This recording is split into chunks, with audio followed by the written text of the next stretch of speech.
সারা দিন ব্যাপী এটা লাগবে না আমাদের তো আসলে আজকে আপনাদের এই কর্মসূচি এটা কক্সবাজারের কোন কোন জায়গায় চলেছে এবং এটা আপনারা কেন করছেন? আমরা গত জুলাই মাসের 23 তারিখ রাজধানী ঢাকার জাতীয় প্রেস ক্লাবের সামনের রাস্তা থেকে 3 দফা কর্মসূচি ঘোষণা করেছি। প্রথম দফা ছিল ইসলামী সমাজের আমিরের নেতৃত্বে, অর্থাৎ আমার নেতৃত্বে দেশব্যাপী গণসংযোগ, মিছিল, পথসভা ও লিফলেট বিতরণ। আর দ্বিতীয় দফা কর্মসূচি হলো রাজধানী ঢাকার 4টি প্রবেশ মুখে সাইনবোর্ড, পোস্তগোলা, গাবতলী এবং আজমপুর আল কোরআন বিরোধী সংবিধান মূল উৎপাদন সমাবেশ। ইতিমধ্যে আমরা 3টা সমাবেশ করেছি, আর 30 তারিখ উত্তর আজমপুরে ইনশাল্লাহ সমাবেশ হবে। আর তৃতীয় দফা কর্মসূচি হলো আগামী মাসের মানে সেপ্টেম্বর মাসের 20 তারিখ শাহবাগ চত্বরে তাগুতি ব্যবস্থা বিরোধী জনসমাবেশ। তো এই প্রথম দফা কর্মসূচির ইতিমধ্যে আমি বিভিন্ন জেলা শহরে এবং মহানগরে গণসংযোগ, মিছিল, পথসভা, লিফলেট কর্মসূচির কাজ শেষ করে আজকে আমরা কক্সবাজার জেলা শহরে ঢুকেছি। আমাদের 9:30 থেকে কর্মসূচি শুরু হয়েছে।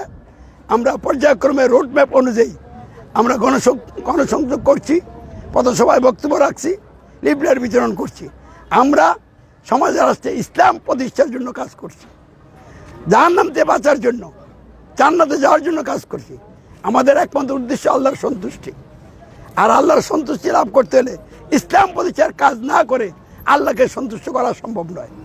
গণতন্ত্র শিরক এবং কুফরি ব্যবস্থা, জাহান্নামের পথ। গণতন্ত্রের জোটভোট নির্বাচন দিয়া ইসলাম কায়েম হবে না, এটা ইসলাম কায়েমের পথ না। আবার উগ্রবাদ, জঙ্গিবাদ, সশস্ত্র লড়াই রাষ্ট্রীয় ক্ষমতা যাওয়ার জন্য, এটা ইসলামের তরিকা না, এগুলি সন্ত্রাসী কর্মকাণ্ড।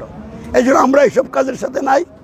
আমরা সকল নবী রসুলগণ যেভাবে কাজ করছেন, সর্বশেষ নবী এবং রাসূল হযরত মুহাম্মদ ইসলাম যেভাবে কাজ করছেন, ইমান ইসলামের দাওয়াতের মাধ্যমে প্রতিষ্ঠিত সংবিধান অমান্য করে আল কোরআনের সংবিধান মেনে তার নেতৃত্বে ইমানদারগণের সমাজ গঠন তিনি গড়ে তুলেছিলেন। আমরাও ঠিক সেইভাবে ইসলামী সমাজ গঠন আন্দোলন গড়ে তুলছি।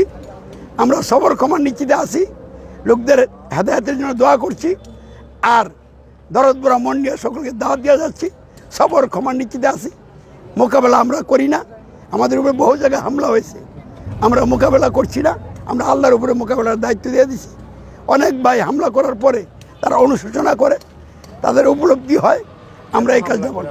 ওই যে গণতন্ত্রের বিরুদ্ধে বলি, কারণ একটা ব্যবস্থা দিয়ে রাষ্ট্র চলছে, তো প্রশাসনের লোকেরও বহুবার আমাকে আটক করছে এবং উচ্চ পর্যায়ে জিজ্ঞাসাবাদ করছে।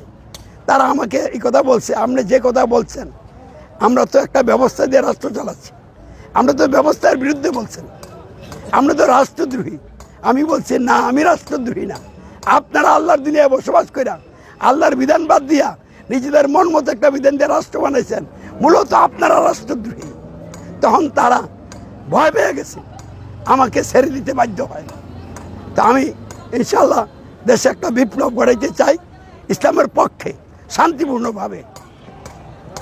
আপনাদেরও সমর্থন সহযোগিতা চাই। আলহামদুলিল্লাহ সাংবাদিক বন্ধুরাও জায়গায় জায়গায় আমাদেরকে সমর্থনও করছে, সহযোগিতাও করছে। ইনশাল্লাহ দিব্যি পরিষ্কার রসুলের ভবিষ্যৎকে সামনে রেখে ইসলাম প্রতিষ্ঠা হবে এই দেশে ইনশাল্লাহ, এবং সকল মানুষ শান্তিপূর্ণভাবে বসবাস করার সুযোগ পাবে। হিংসা বিদ্বেষ এর মধ্যে আমরা নাই। এই প্রতিবাদ এবং ইসলাম কায়েম করতে গিয়ে আপনি কতবার আইন শৃঙ্খলা বাহিনীর হাতে গ্রেপ্তার হয়েছে? কমপক্ষে 8-10 বার হয়েছি। হ্যাঁ, এবং আমাদের নেতাকর্মীরা বহুবার গ্রেপ্তার হয়েছে, তাদের বিরুদ্ধে মামলা আছে, এখনও মামলা চলছে, কিন্তু সব মামলা মিথ্যা মামলা। কারণ আমরা যেই কাজের সাথে নাই, এই মিথ্যা দিয়ে আমাদেরকে হয়রানি করা হচ্ছে। আচ্ছা, আপনাকে কেমন টর্চার করেছিল? 2003 সালে জয়েন্ট ইন্টারোগেশন সেলে আমাকে নেওয়া হয়েছিল। বাংলাদেশের ঊর্ধ্বতন কর্মকর্তারা, গোয়েন্দা সংস্থার, তারা ব্যাপক জিজ্ঞাসাবাদ করছে। আমাকে হাঁটুতে কনিতে বেরিয়েছে এবং লাঠি দিয়ে পায়ের পাতার মধ্যে আঘাত করছে।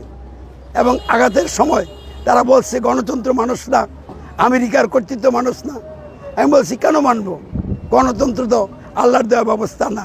শেষ পর্যন্ত তারও মানে অনুতপ্ত হয়েছে, তারা আমাকে বলছে যে আমরা আপনার কাছে ক্ষমা চাই, কারণ আমরা বুঝতে পারি নাই। এভাবে তারা আমিও অগ্রিম ক্ষমা করে দিছি, তারা শেষ পর্যন্ত আমাকে সহযোগিতা করতেছে। তাহলে প্রশাসন ভাইদের সহযোগিতার মাধ্যমে আমরা এগিয়ে যাচ্ছি, আলহামদুলিল্লাহ, এটা আল্লাহর সাহায্য।